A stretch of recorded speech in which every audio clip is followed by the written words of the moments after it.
সালে সরকারি কোটা বাতিল করে। গত জুনে হাইকোর্ট সরকারের সিদ্ধান্ত বাতিল করে কোটা বহাল রাখার আদেশ দেয়। এই আদেশের বিরুদ্ধে সরকারি আপিল করে। ছাত্রদের চাওয়া আপিল বিভাগের রায় প্রতিফলিত হয়েছে। তাহলে এত তাণ্ডব কেন? এমন প্রশ্ন রেখে তথ্য প্রতিমন্ত্রী জানিয়েছেন, এটা ছিল সরকার পতনের নীল নকশার বড় অংশ।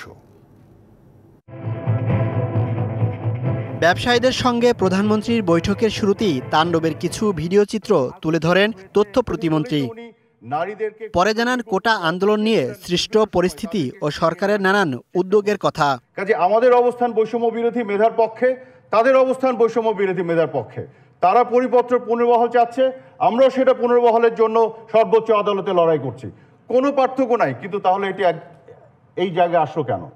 জানান প্রধানমন্ত্রী জাতির উদ্দেশ্যে দেয়া ভাষণে সব পরিষ্কার করে দিয়েছেন। তারা এই কাজগুলো করেছে যাতে দেশকে আজকে ডিসকানেক্ট করতে পারে পৃথিবী থেকে, ইন্টারনেট তারা অফ করে দিতে পারে, ব্যবসা বাণিজ্যকে বন্ধ করে দিতে পারে, ডেভেলপমেন্ট আটকে দিতে পারে।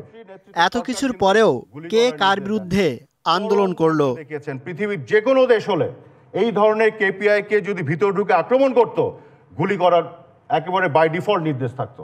কিন্তু আমরা চরম ধৈর্য দেখিয়েছি।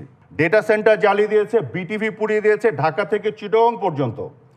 বিটিসিএল এর যে ল্যান্ডলাইন সেটা তারা জ্বালিয়ে দিয়েছে। আমাকে পুলিশ বলছে যে স্যার, এই সেতু ভবনের উপর ওদের এত কিসের রাগ, বারে বারে এখানে এসে আক্রমণ করছে। যতগুলো গাড়ি আছে 153টা গাড়ি জ্বালিয়ে দিয়েছে। এই সেতু ভবন তো রিপ্রেজেন্ট করে পদ্মা সেতুকে, ন্যাশনাল প্রাইডকে। তথ্য প্রতিমন্ত্রী মনে করেন এ ধরনের হামলা সাধারণ মানুষ করতে পারে না। কোথাও আপনাদের মনে হয়েছে কোমলমতি ছাত্রছাত্রীরা? পুরো বোঝা যাচ্ছে যে এটা একটা জঙ্গি দল আসছে, আক্রমণ করছে, আবার চলে যাচ্ছে। এবং এই ধরনের প্রমাণও পাওয়া গেছে, এদের অনেকে দে ওয়ার ড্রাগড, তাদেরকে ড্রাগ করা হয়েছে যেন তারা বুক পেতে পুলিশের সামনে চলে আসতে পারে। এবং সেগুলোর মধ্যে প্রত্যেকটার মধ্যে জঙ্গি সিগনেচার আছে। প্রত্যেকটা প্রমাণ করে পিছন দিকে তারা এগুলো পরিকল্পনা করে এগুলো করেছে। Muhaiminul Khan Apu, DBC news, Dhaka.